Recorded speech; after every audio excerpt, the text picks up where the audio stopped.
যে আপনাদের মতামতের প্রেক্ষিতে এবং আপনাদের মূল্যবান যে অবজারভেশনগুলি দিলেন, এর প্রেক্ষিতে সামনের দিনগুলিতে নড়াইলের আইন শৃঙ্খলা আরো উন্নয়ন হবে বলে আমি বিশ্বাস করি। রেঞ্জ ডিআইজি হিসাবে যোগদান করার পর একটা বিশেষ ঘটনাকে কেন্দ্র করে আমি নড়াইলে ছুটে এসেছিলাম। আপনারা জানেন 11 কর্মদিবসের মধ্যে যে রেপের ঘটনা ঘটছিল তার চার্জশিট আমরা দাখিল করেছি।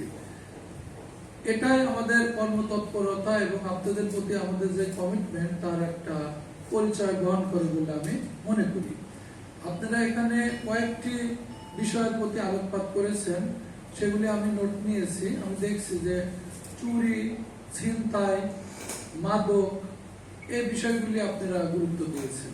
তো আমি আপনাদের আশ্বস্ত করতে চাই যে মাদকের ব্যাপারে আমাদের পুলিশ যাতে কোনো ধরনের জড়িত না থাকে, এজন্য আমি পুলিশের সঙ্গে মিটিং করেছি, তাদের নির্দেশনা দিয়েছি, জেলার এসপিকে নির্দেশনা দিয়েছি। আমাদের পুলিশের কেউ মাদকাসক্ত হইলে তাকে ড্রপ টেস্টের মাধ্যমে যথাযথ আইনি প্রক্রিয়ায় আমরা যাব। কোনো মতেই পুলিশের সঙ্গে মাদকের সম্পর্ক থাকবে না, এটাই বিশ্বাস করি। এছাড়া মাদকের আশ্রয় প্রশ্রয় এবং মাদকের ক্যারিয়ার বা মাদকের ব্যবসার সঙ্গে যদি কেউ যুক্ত থাকে পুলিশ সদস্য, তার বিরুদ্ধে কঠোর আইনানুগ ব্যবস্থা গ্রহণ করা হবে।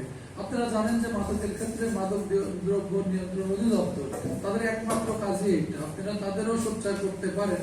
বিজিবি, বর্ডার গার্ড, তাদেরও মাদকের সঙ্গে একটা বিরাট ভূমিকা আছে এটা রোধ করার, তাদেরও আপনারা সোচ্চার করতে পারেন। আমরা নিজেরাও এই সকল এজেন্সির সাথে যোগাযোগ করে চেষ্টা করব কিভাবে এই নড়াইলকে মাদকের ক্ষেত্রে একেবারেই মুক্ত আমরা ঘোষণা করতে পারি।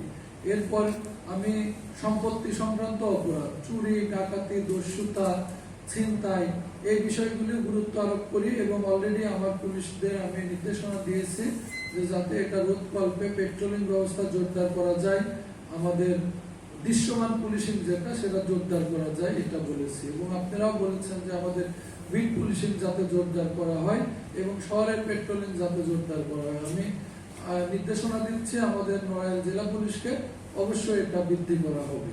এছাড়া আমি আরেকটা বিষয় আপনাদের সঙ্গে আলোকপাত করতে চাই যে আপনারা যে পুলিশিং দেখেন এটা আসলে গতানুগতিক পুলিশিং। এর সঙ্গে আমি কয়েক ধরনের পুলিশিং নিয়ে কাজ করতে চাই, যেমন পুলিশিং লিডেড বাই ইন্টেল, অর্থাৎ আমাদের ইন্টেল বা বিভিন্ন তথ্যের প্রেক্ষিতে পুলিশিং। যেমন কোন বাসে মাদকদ্রব্য আছে কিনা, আগে তথ্য যদি থাকে তার পরিপ্রেক্ষিতে যদি আমরা তল্লাশি করি অবশ্যই ভালো ফল পাবো। আমরা যদি জানি যে কোন প্লেসে অপরাধী আছে, সেটা জানার পর যদি সেখানে তল্লাশি করে তাহলে অবশ্যই আমাদের সাকসেসের মাত্রা অনেক বেশি হবে। এভাবে ইন্টার পুলিশকে আমি গুরুত্ব আরোপ করে থাকি, যে ক্ষেত্রে আমাদের জেলা পুলিশের ডিএসপি বড় ভূমিকা রাখবে। এরপর টেক বেস পুলিশিং আমি গুরুত্ব দিয়ে থাকি। আপনারা জানেন যে বর্তমানে যে অপরাধের ধরন, এটা ক্ষেত্রে টেক বেস পুলিশিং ভালো কাজ করে। যেমন মোবাইলের কলাকৌশল ইউজ করে আমরা কাজ করি, আপনারা জানেন। সিসিটিভির কভারেজ, আমাদের যে বডি অন ক্যামেরা সেগুলি নিয়ে, এছাড়া বিভিন্ন ধরনের টেক ইউজ করে যদি আমরা পুলিশিং করতে পারি যে সেটা বেশি ফলপ্রসূ হবে। আর আরেকটা পুলিশিং হচ্ছে কমিউনিটি এনগেজ করে পুলিশিং, যেটা কমিউনিটি পুলিশিং তার একটা অংশ। আজকে আপনাদের সঙ্গে যে আমি মত বিনিময় করছি এটাও কিন্তু কমিউনিটি এনগেজের একটা অংশ। আমি মনে করি সাংবাদিক হচ্ছে সমাজের সচেতন শ্রেণী, তাদের সঙ্গে মত বিনিময় একটা কমিউনিটিকে এনগেজ করা একটা বড় উদাহরণ হিসাবে আমি মনে করি। কমিউনিটি এনগেজমেন্টের মধ্যে আরো আপনারা দেখবেন community policing, bit policing, open house day, আপনাদের সঙ্গে মত বিনিময়, এই বিষয়গুলি নিয়ে আমরা আগামীতে কাজ করব।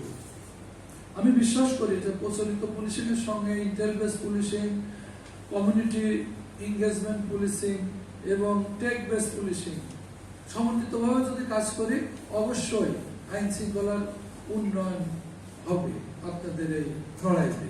এছাড়া আমি আরেকটা বিষয়কে গুরুত্ব দিয়ে থাকি যে পুলিশের সামাজিক দায়বদ্ধতা। আপনারা জেনে খুশি হবেন যে আমি পুলিশ লাইন স্কুলের ছেলে মেয়েদের মাঝে বৃক্ষ বিতরণ করেছি। আপনারা আরো খুশি হবেন যে আমি আমাদের এই রেঞ্জে 10টি জেলায় 50,000 বৃক্ষরোপণের কর্মসূচি গ্রহণ করেছি, যেটা এই বছরে আমরা সম্পূর্ণ করবো ইনশাল্লাহ। আমাদের সদস্য সরকার 5 বছরে 5 কোটি করে করে যে 25 কোটি বৃক্ষ রোপণের কর্মসূচি নিয়েছে, তার সঙ্গে একাত্মতা ঘোষণা করে আমরা আমাদের মতো করে এটা করছি। আপনারা জেনে আরো খুশি হবেন যে আমি কিছুদিন আগে বাগুড়াতে গিয়েছিলাম, সেখানে সম্প্রীতির ফুটবল টিমের আয়োজন আমরা করেছি। যে 2 গ্রামে প্রায় ঝগড়াঝাটি, মারামারি, হানাহানি লেগে থাকতো, আমরা চেষ্টা করেছি ফুটবল 2 গ্রামের মাঝে খেলার আয়োজন করে এটা অনেকটা নিরসন করতে। আপনারা জেনে আরো খুশি হবেন যে কয়েকদিন আগে বাগেরহাটে সাংবাদিক এবং পুলিশ এদের মাঝে সম্প্রীতির ফুটবলের আয়োজন করে আমি নিজেও প্রত্যক্ষভাবে অংশগ্রহণ করি।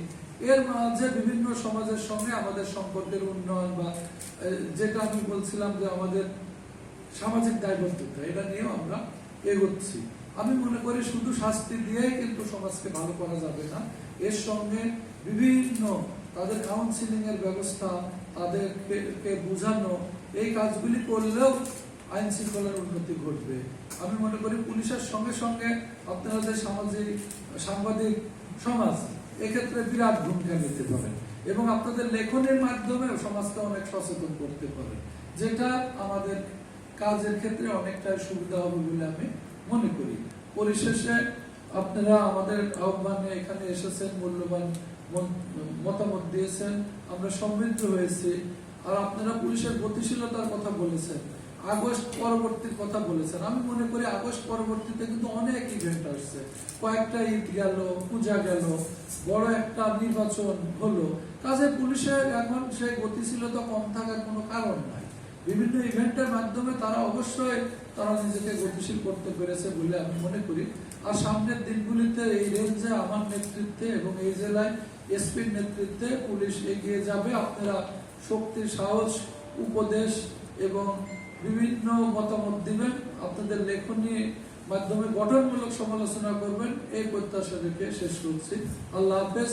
বাংলাদেশ জিন্দাবাদ।